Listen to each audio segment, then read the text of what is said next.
So let's talk paint booths, right? Check this out. 1969 Firebird, ready to be painted. We're going to start doing stage one of the painting. And this here you see behind me is the state-of-the-art paint booth I bought off, I think it was Temu for $330,000.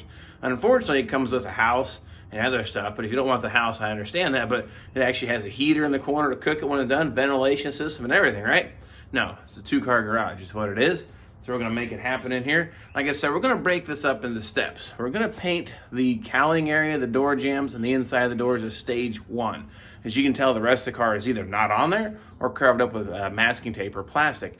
The reason I'm breaking it up is, well, it's hot out. I normally paint cars in the early spring. That reduces humidity, reduces bugs, and I have a little more time to paint before it dries up on me. I know you can try different reducers and stuff like that, but I just haven't mastered that yet. But what we're gonna do though, I'm gonna show you how to get this taken care of, stage one, show you the paints we're gonna use, the paint gun setup, kind of some ideas how it's gonna go, and then we'll go ahead and put some of the original or final color on this car. You're gonna see it happen right here.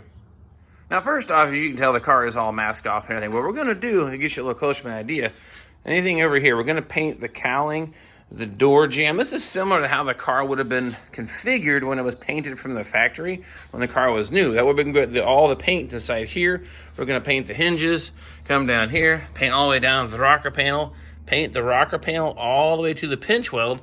Now we're not gonna paint the face of the door. We're only gonna paint the inside of the door, the jamb area here, which you see is the black EDP coating. Like I said, I'll leave that on here on the interior panels, but never on an exterior panel would I leave that on there. Then we're gonna paint all the way. I'm gonna leave this exposed. We're gonna paint all the way to here. Then I'll sand this back to this point. Then I'll tape from there down. So that's what we're gonna get into painting today. At least that's my goal. Then hopefully, I've never done it this way actually with the door still on the car. We're gonna try to get in here and paint the hinges. So this is gonna get this side, shut the door, then you can get the front side. Now, as for the process, we're going to start with a white epoxy primer, reduce with some acetone. That's going to be called our sealer coat. Here is the base white. We're going to put 3 coats of that on. And here is the clear. Go put 3 coats of that on. Now, as you can see, we got some different brands. I'm going to try this out. I love this clear coat. It's still marginally affordable, but the base coat and PPG, the DBC stuff, I think it was like $1,200 for a gallon of plain white. So I decided not to do that. We're going to go this way. I've used this paint before, had good results.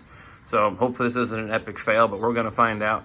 And this is an epoxy primer that I bought in white. That's what you see here kind of on the car right now. It's a base white. I just kind of put a quick coat on the entire thing to kind of seal things back up. But we put 1 even coat. Do not sand, do not touch, do not remove any blemishes unless they're horrible, like a huge run. Don't touch that. Let that flash off about 20, 30 minutes. Then we'll proceed to our 3 coats of white. Then we'll do the clear. Now a paint gun, here we go. Typically just your normal paint gun you can buy. I put one of these little swivel junctions on. I normally don't like these, it's kind of bulky. But the reason being, I'm trying to get down here low on the car, you can actually get the paint gun down here and keep your right distance and not have the hose stabbing into the ground because it'll actually fold like this. So that's gonna help me get that rocker panel painted all the way and nice and even. So we'll go ahead and now mix up some of our sealer coat and go ahead and just put 1 quick coat here on the whole car. As for panel prep, everything's been wiped down.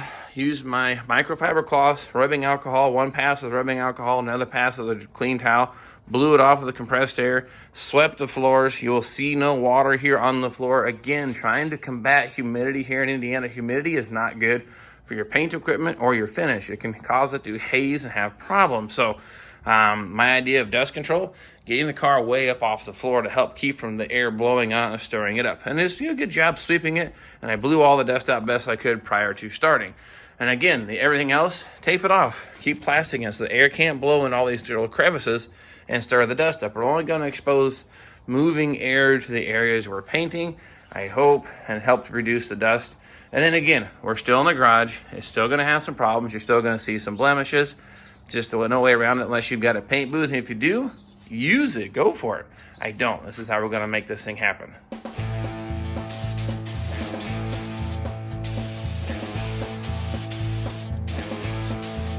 They say there comes a time in everybody's life they have to prove their will is strong. Just like this man from Indiana doing show car restorations in his home. With just a two-car garage, building cars and having fun. And these old boys jumped up and said, "Now, John, you know that can't be done." That's when this legendary man started a mission just to prove those people wrong. Now in the Vinyl Village garage, they're building cars that look so fine. A man named John built a Firebird 67s, 8s, and 9s. Yeah, he's restored a Pontiac or two. He's been known to drink a big orange dew.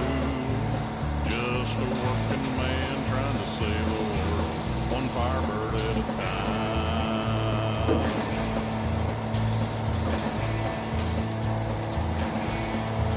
Them boys that said he couldn't do it stood there speechless, couldn't even say a word. When they saw how good his restorations looked and thought about the trouble they had stirred. So don't you make a double dog dare or draw a line out in the sand, 'cause Paul Bunyan and John Henry ain't got nothing on this man. His restorations are more gooder, and his slogan is, "Gotta save them birds." 'Cause in the Vinyl Village garage, they're building cars that look so fine. A man named John built a Firebird 67. All right, so how'd that come out? Pretty good. I'm happy with the results. Didn't get any runs in, surprisingly. It's kind of hard to shoot the paint in all those weird angles, but they can be done. So I'm going to say that let's let that sit about 20 minutes. It has a little bit of a sheen to it, you can tell, but it's not glossy by any stretch of imagination. Again, that's just an epoxy coat. I went ahead and did the whole rocker panel all over that pinch weld, so the pinch weld looks all nice and clean and evenly painted. And this is the original rocker panel on this car, so that's actually holding up pretty good. And inside the door jamb, let's take a peek. Yeah, same thing, all nice and even. This is going to be a great base. Now, I used a white primer is because I'm using a white paint on top of it. It covers a lot quicker and easier and ensure better even coverage. So I don't have any splotchiness in my white. So I think that's going to work. Did the same thing there to the driver's side. It's all done up just the same. So let that flash off. Then we'll mix up some of our white and do the same thing. Yeah. All flashed off, dry to the touch. You can actually touch this, doesn't come off. So I'm going to say that's ready. And again, you don't have to have 100% coverage. You can see just a little bit through that primer. That's okay. It's just a sealer coat, especially inside the door jamb. So that's going to be okay. But I'm going to show you that was dry to the touch. So now we'll go ahead and mix up our color coat. That's mixed 2 to 1. Put it in the gun and see how that sprays out. Hoping it works good. We're about to find out. All right.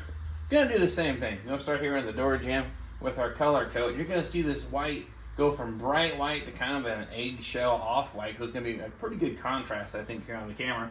About to find out. But cameo white is not a bright white like this primer is. It's kind of a dingy white, but that would be correct for 69 TransAms and a 69 Firebird. So let's get the paint and stop talking and see how this looks.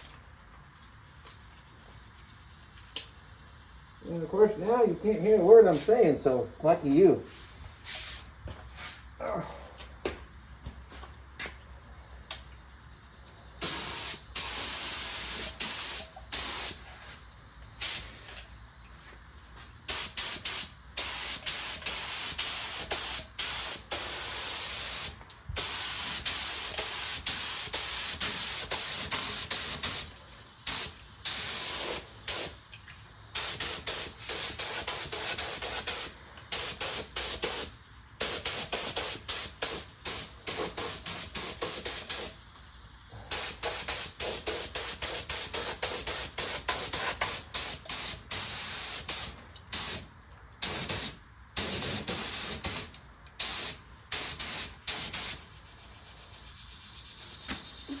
I'll go ahead and do that part.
Alright, so you have a coat one. You can see it's kind of an eggshell color in relationship to that bright white epoxy. But that's a great foundation, looks good. That's one coat. I'm thinking this is actually covering very, very good. And to conserve resources to paint the outside of the car, we're only gonna put 2 color coats on. So even if it's not perfect, it's the door jamb. It's good practice. I see how it's laying out. It lays out really nice. So those guys at the paint shop, I agree. This stuff's actually working super good. And that's the base coat. It's dry to the touch. I'm not gonna touch it, but you can see a bit of a reflection in it. So it's laying out super clean and nice. Came out pretty good. Got both driver's side and passenger side door jambs squared away. You do the same thing here. One more coat of color and wait about 20, 30 minutes. I think I'm going to do the same thing, only 2 coats of clear. Again, to conserve resources, because these are the door jambs. They don't have to be perfect. And it's a great place to start learning how to paint too. As you can see, when I got to that rocker panel down there on the bottom, I had to like make sure I could lay on my side. Imagine this car wasn't lifted up off the floor. There's no way you could probably get the paint on that effectively or even at all. So just something to keep in mind. So anyway, I'll stop running my mouth. I'll get another coat of color mixed up. Hit this again one more time, and then I'll put some shiny stuff on and see how it looks. Okay. Now for the part we're all been waiting for. Put the clear on here and see how it looks. Of course, I'm just as excited to see it that way too, because that means this thing's one step closer to being done and back to his owner. And I worked on another Firebird, one at a time, of course. But we will get. I have a joke in there. I'll tell you about that later. But anyway, clear's all mixed up. I'm going to try to do 2 coats. Hit the first one here, try to get everything kind of covered. For the most part, I hope to. Inspect it, and we'll put 2 coats on, see how it appears.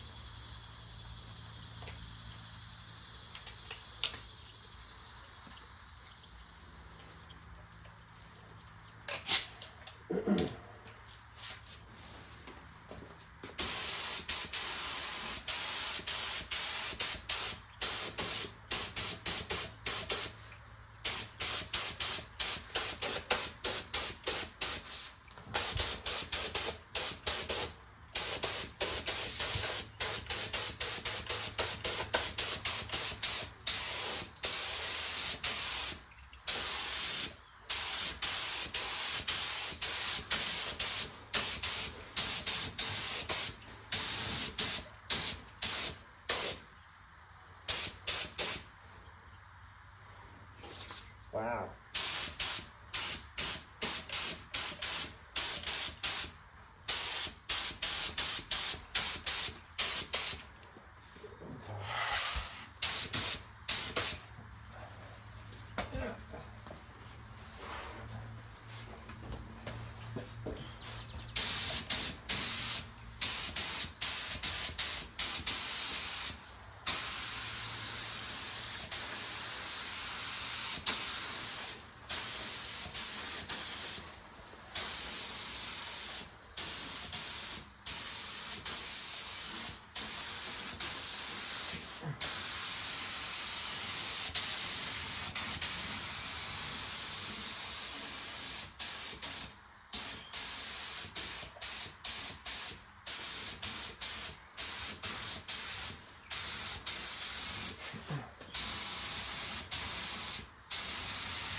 All right, that's 2 coats of shiny bits on there now, and this is the cowling. You'll never see this again unless you take the car apart. But I just wanted to paint it to match so it looked like it was legit. I don't know, I'm just rambling, but I am super happy with the layout, the color.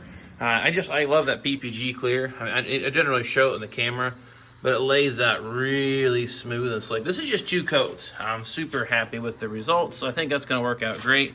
And now my rocker panels. You can imagine trying to paint this rocker panel and the door jamb, the car on the floor, then try to paint the rest of the car. That's a lot of chaos. You can see me trying to climb on the floor, and I'm only 45 years young, and it was kind of a pain in the butt. But that is now done, so what I'll do now is I'll flip-flop it. I will now tape off my rocker panel down, tape off that line down, then I'm going to proceed to paint the doors, the quarter panels, and then I've got to do some daggum stripes too. And yes, I'll be taking the spoiler off. That's just a place to keep it so it doesn't get scratched up in the meantime. So, there you have it. Stage 1 of painting of the Mockingbird is complete. And then with that said, stage 2 and 3 on its way, right? And if you haven't noticed the little theme song in the background, well, that was written by a viewer, and I can't thank him enough. I just fell in love with that. It definitely helped pull me out of the slump that I was in with YouTube, and I didn't mean to make a big deal about that, but I just kind of got in a bit of a rut. But you guys really stepped it up. The comments were fantastic, and I kind of refocused why I was doing it to begin with. Building these cars and sharing it with you. And that was, I guess, it slipped my mind. But that song, look for a full-length video here sometime soon. I just enjoyed listening to that, and he did a great job. You can tell he definitely watched lots of episodes, a lot of good details, and I love details. Attention to detail is just one of the things that really, I guess, human excellence and attention to detail is just fantastic. So anyway, thanks again for making my song. You'll see it here soon, full-length video. And also, I was informed the stacked gauges has been delivered, so you'll be seeing a video on that soon too. So if you haven't subscribed and you want to know how to start building these things in your 2-car garage to the best of your ability, and you better subscribe. Don't miss out, and I appreciate you guys doing that, and gals. And of course, thank you for watching and supporting the channel and all the great comments. It really just helps, keeps me motivated, because I love sharing the stories of these cars, but it really just informs me that I'm doing the right thing and making the right move. So nonetheless, I've rambled on. I'm going to cool off. It's already gotten hot out here. I'm going to work on doing a new paint system here for you guys. I realize the humidity. I don't normally paint in the middle of summer, but that's where we're at, and that's where I'm going to start doing cars sometimes. So I need to upgrade my paint system, because if you looked at it right now, you'd be horribly disappointed. It's a compressor, an air hose, and the little screw-on line dry, little orange thing on the end of the paint gun there. That's it. Seriously, that's all I've ever used. But normally I try to paint early morning. I started here at 7 o'clock this morning. It is now about 9:30, and the humidity is already starting to kick in, so I have to shut her down because of that. So to prolong that, I'm going to buy one of those line dryers, hook it up, see if I like it. Hey, I'll even do a video on that too, just the same. So I'm done. I'm going to clean up my mess here, get the camera back out. You can do stages 2 and 3 and plenty more videos coming your way. Thank you for watching, and we'll catch you all next time. With just a 2-car garage, building cars and having fun. And these old boys jumped up and said, "Now John, you know that can't be done." That's when this legendary man started a mission just to prove those people wrong. Now in the Vinyl Village garage, they're building cars that look so fine.